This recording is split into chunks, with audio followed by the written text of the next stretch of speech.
y'all better pay attention, because what's happening between Cameron and Dame Dash right now is not just beef. This is a full empire crumbling in slow motion, and every single person connected to that old Roc-A-Fella circle is getting pulled into the wreckage, whether they wanted to be or not. We're talking lawsuits, we're talking Kevin Hart speed walking out of a podcast studio, we're talking Jay-Z hiding shots inside a record nobody decoded for 15 years. We're talking a man putting his heartbreak into freestyle bars because, apparently, two Harlem legends can't pick up a phone and talk like humans anymore. Dame Dash sat down for an interview that nobody asked for, by the way, and decided the most important thing he needed the world to know was that Cameron has cheap teeth. That's where we are. Dame called Cameron out specifically for picking up sportscasting work, saying, and this is a real quote, "Fly an asterisk, as don't talk about sweaty men, as if standing in front of a camera discussing athletes somehow disqualifies a man from having credibility." I'm gonna be right at the top too. So I'll be like, high five, you hit. I'm happy you made it, mother. Dame also called Cam 50 Cent's help, which is rich coming from a man who tried to get his content placed on Revolt TV through channels that Cameron had access to. Here's where the irony cuts deep. Dame talked all of this mess unprompted. Nobody on that show even brought up Cameron's name. Dame volunteered every word of it, pointed directly at his former artist, his former friend, his former Harlem brother. And Cam had already said publicly that his whole problem with Dame was that he never took their issues to the internet. Said it plainly, that when they had disagreements before, nobody ever heard about it from his side. Private disputes stayed private, until Dame decided they shouldn't. So Dame berates Cam for being a sportscaster while simultaneously running to every interview and blog available to talk about him. Make that make sense. Cameron sat on his show and said something that told the full story without needing much decoration. This was totally unnecessary. The way it went about for me, it didn't have to be public. It didn't have to be all this. All I did was not pick the phone up, and you keep going on the internet looking for internet sympathy. That right there. That one line. That's the entire diagnosis. The actual spark. The thing that lit this whole situation was 50 Cent patting Cam on the hip at a business event.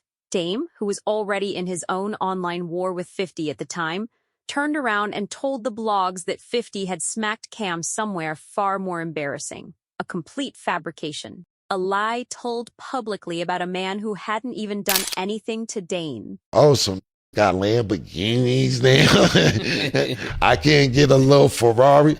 Cam responded, "I ain't know you be lying like this. Yo, it's sad they told me, but you know when an asterisk A your man, you don't pay attention to a lot of stuff."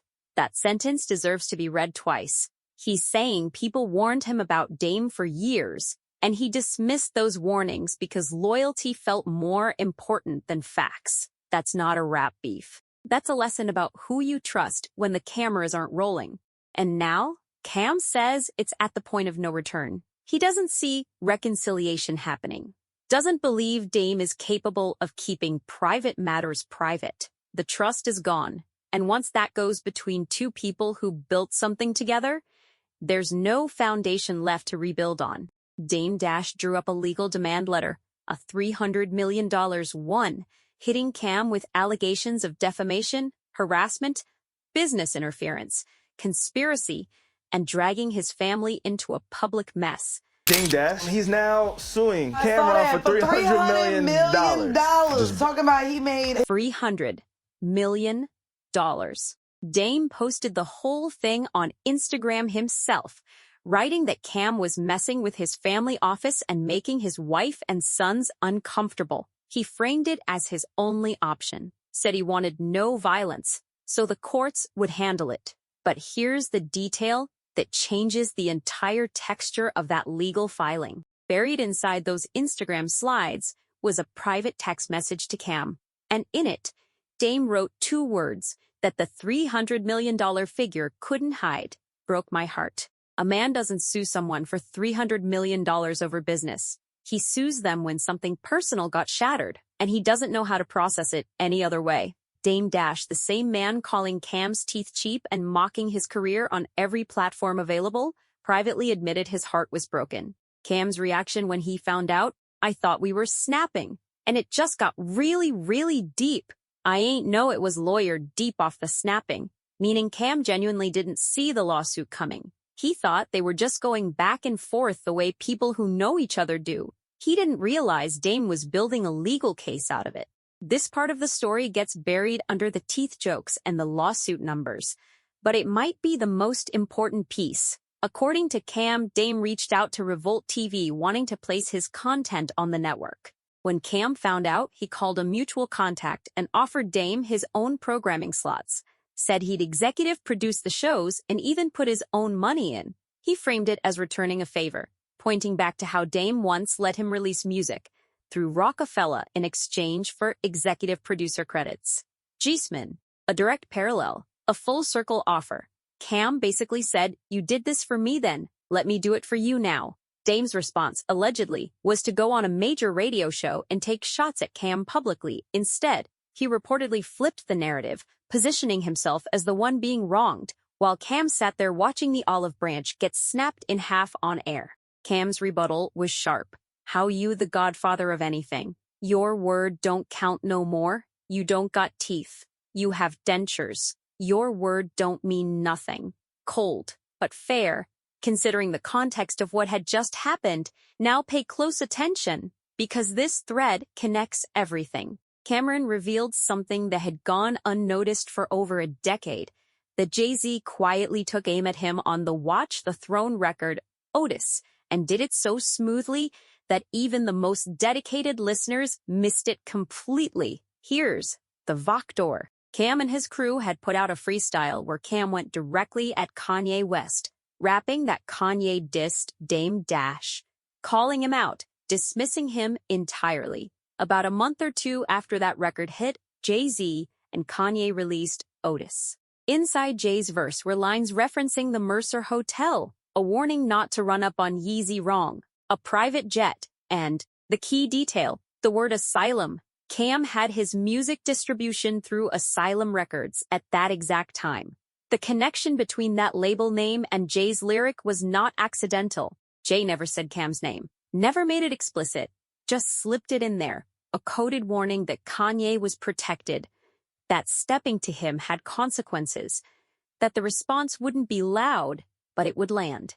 Now think about why this matters inside the Cam Dame situation. Cam had taken a shot at Kanye partly because of what Kanye said about Dame Dash. So Cam was defending Dame, and Jay fired back at Cam for it, meaning Dame was never fully isolated from that chain of events. Jay-Z, Dame Dash, Kanye West, and Cam'ron were all connected in that one sequence, and most people had no idea until Cam broke it down years later. And the final twist on that Jay-Z thread.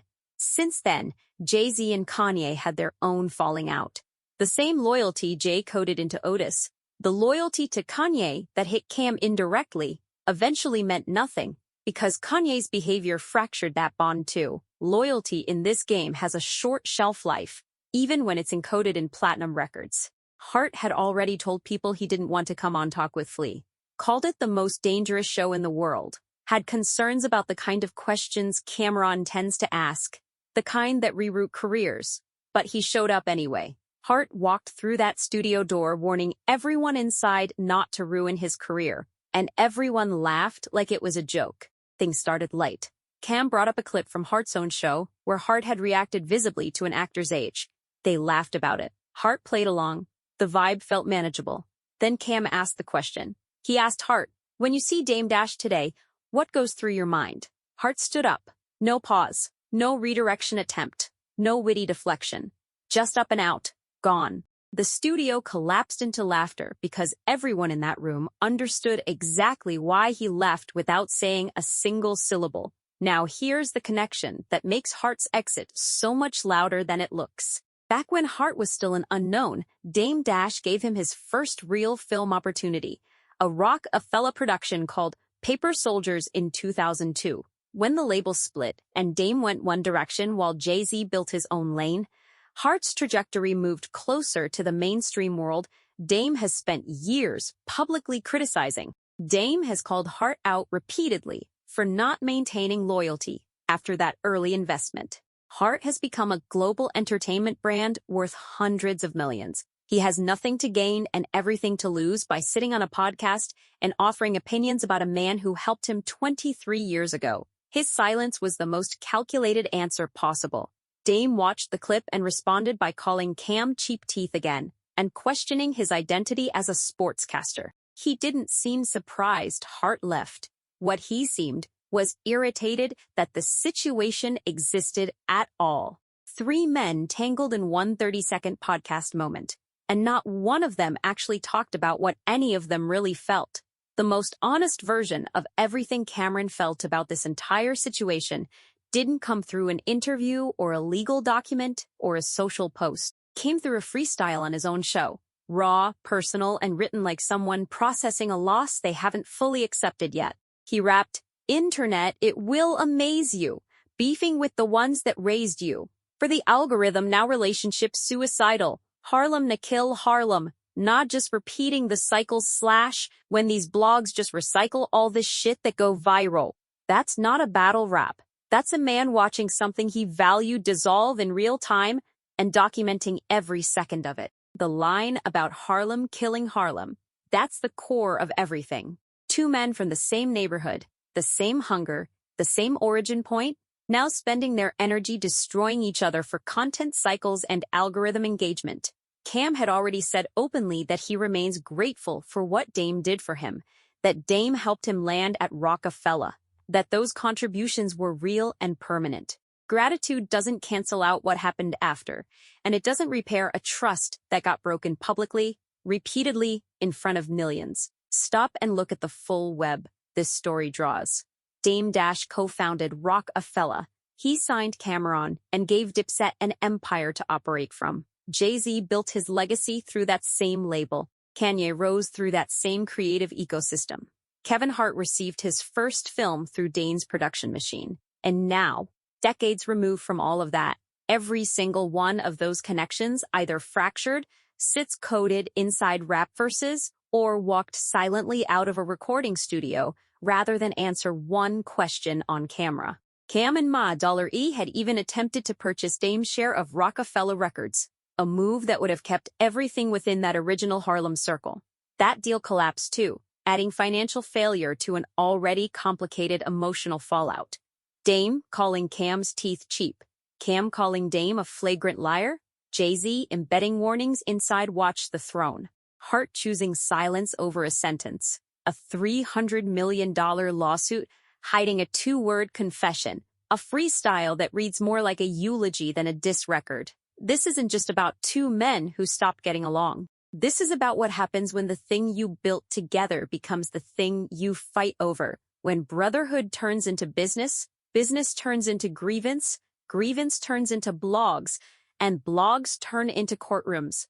Cameron said it's at the point of no return. And honestly, everything about how this has played out suggests he's right. The Harlem that built both of them deserves better than watching them tear each other apart for engagement numbers. But the internet doesn't care about what Harlem deserves. The internet just hits play again.